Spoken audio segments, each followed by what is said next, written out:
எங்க அப்பாவோட உலகமே நான் தான். அவர் கைய பிடிச்சிட்டு நடந்த நாட்கள் ரொம்ப அழகானது. அவர் என் மேல எடுத்துக்கிட்ட அக்கறைய மறக்கவே முடியாது. பெரியவங்க வயசாயிட்டாலே குழந்தை ஆயிடுறாங்க. இப்ப என் அப்பாக்கு எல்லாமே நான் தான். அப்பா, நோ ஸ்வீட். அவரோட ஆரோக்கியம் எனக்கு ரொம்ப முக்கியம். ஏன்னா அவருக்கு சக்கரை வியாதி இருக்கு. அவரோட சாப்பாட்டுல எப்பவும் கவனமா இருப்பேன். 3 மாசத்துக்கு ஒரு தடவை சக்கரை நோய் பரிசோதனைக்கு கூட்டிட்டு போறேன். அப்பாவோட சுகர் லெவல் இப்ப கண்ட்ரோல்ல இருக்கு.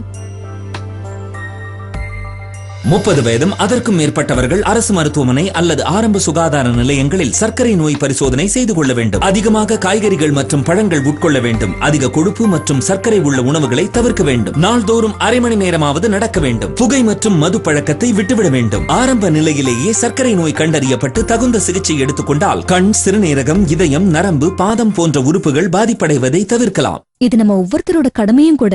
நீங்களும் உங்க அப்பா அம்மாவை கண்டிப்பா கூட்டிட்டு போங்க. ஆரோக்கியமா பாத்துக்கங்க.